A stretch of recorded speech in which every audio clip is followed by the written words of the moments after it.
It was Dag Hammarskjöld, one of my favorite human beings, who years ago said, freedom from fear could be said to sum up the whole philosophy of human rights. We all have the right to feel free, to be free, and that's despite any circumstance or condition.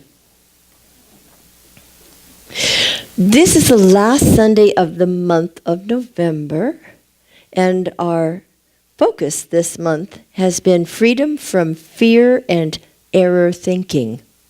And so today is about being grateful to be free. Of course, we all had a wonderful Thanksgiving, yes? Is it all about the food? A little bit, maybe? Is it all about being with people we love? And being thankful, be thankful.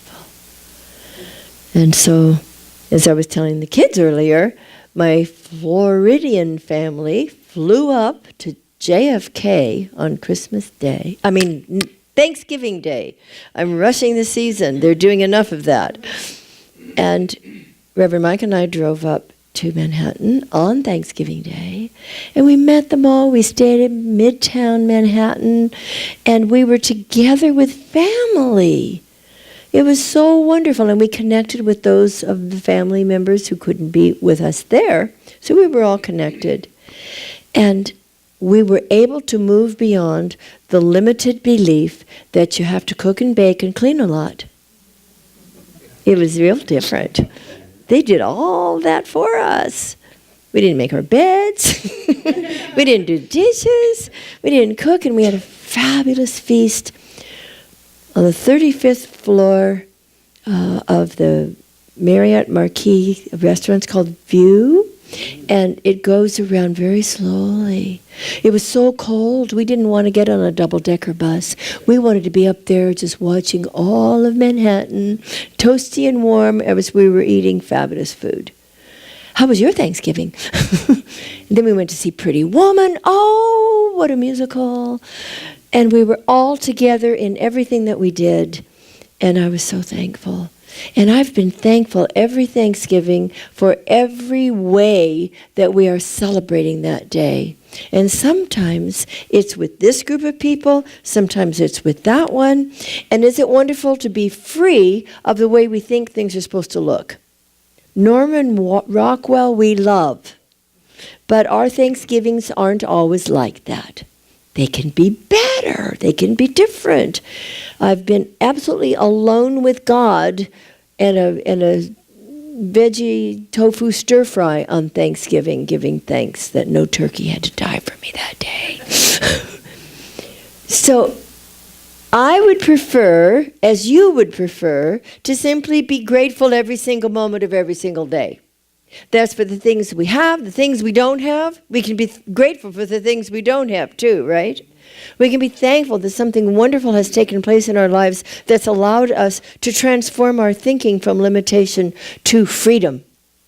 And we can be grateful for all of the past limiting beliefs, thought patterns that we used to have that we don't have anymore. I think we need to stop and think about that sometimes, don't you? It's really important to realize, oh, that's not true in my life anymore.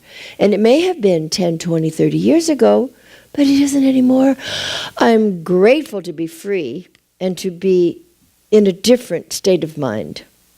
What did you used to believe about yourself? What did you used to believe about the universe? If you want to know some really wonderful, cool things about the universe, you should have been taking Frank's class. You might do it again, huh? What did you used to believe about God? Have you a brand new concept of God over the last few years, months, days, hours, moments? Did you used to think, maybe growing up as a little kid, when well-meaning adults said things to you about, you better do this or you're going to go, that never was true. It never was true. We've believed a lot of things that never were true. Bishop Carlton Pearson You know the name? He got kicked out of his church for finally having a revelation many, many years ago that there wasn't hell. And there were a lot of people really upset when he started preaching it. Sometimes people have a hard time hearing the truth. Remember Copernicus. We're not the center of the universe. A lot of people still think they are. We have to unlearn, as Emerson said, we need to unlearn the wisdom of the world. Because in many cases, there's no wisdom in it at all. So be grateful for what you used to believe that you no longer believe. Because now we realize that God is this field of consciousness, this great heart of the universe, infinite love pouring itself out to us. Divine wisdom always available for guiding. And it's right here, right where we are. I think I may have told you at one time about, I was raised in this wonderful teaching. So I didn't have to unlearn those things. But I have great compassion for people who do have to unlearn those things. And I want to lead people gently and constantly and prayerfully from the limiting ideas that there is a punitive God anywhere into this great loving presence. This field of energy and filled with possibilities. But having been raised in this, there was in Sunday school, it used to be called Sunday school. Here we know better. It's fun day school. And the kids have fun. And they learn about God at the same time. But a little girl who had been raised in this was probably about 5 years old. She knew nothing but a loving God within and all around her. And some of you may have heard me say this, that a little boy came for the first time, and he had been taught differently. And the two of them were having a bit of an argument, because the little boy said, God is up in the sky. And the little girl said, no, God is right within you. And she was getting a little annoyed with him because he wouldn't believe her. And finally, she wrestled him to the ground, opened his mouth, and said, see, God is right in there. Well, we don't have to go to those extremes. Excuse me, I don't recommend it at all. By the way, this is passing. And remember, and it came to pass. The little colds that we have, the little situations that we have in our lives, the big situations that go on in the world, they all came to pass.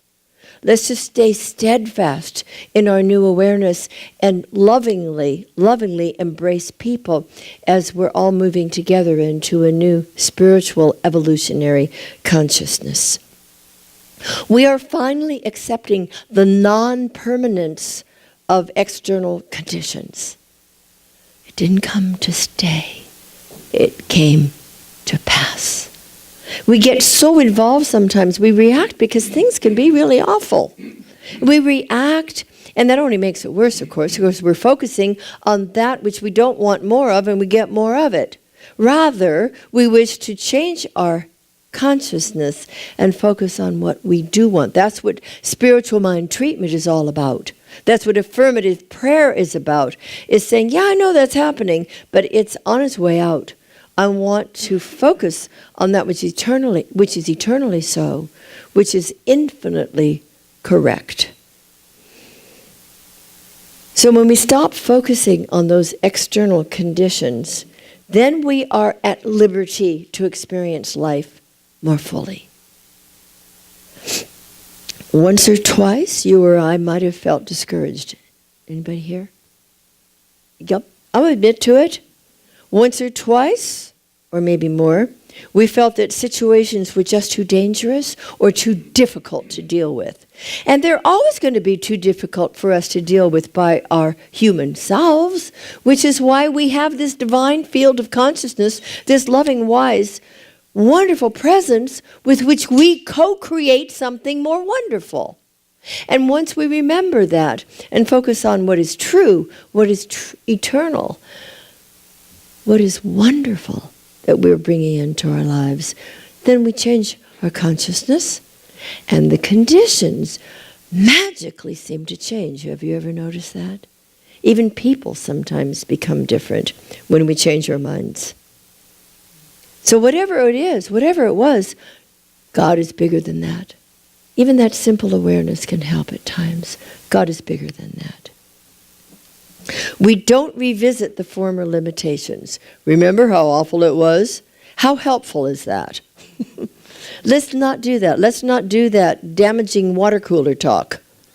Let's walk away and realize that we give thanks for the new healthy patterns that we have formed. Because you see, our problems are actually gifts. They just come in funny wrappings sometimes. And sometimes that wrapping is so not pretty that we don't even want to open it. But what's so is that the bigger that funny looking paper is, the greater the treasure is within it. And it's up to us to be courageous enough. Remember, courage comes from the heart. To be courageous enough to go ahead and say, you don't scare me. I remember years ago seeing a picture of a squirrel gathering nuts, and he's looking like, never mind messing with me. He says, I eat problems for breakfast. There's an energy in there, and we can convert that energy by rising up in consciousness to remembering the truth, to know that those things don't need to discourage us. They don't need to frighten us in any way. That might be really unattractive paper, but we're going to open those gifts, and we're going to find the treasures. And we're going to receive the gifts of opportunity to think differently and to take responsibility. The bigger the problem, the bigger the box it's in, the bigger the treasure is. So what have you moved beyond in your life already? You might think back a little bit, very gently think back. Were there ideas that were incorrect about yourself?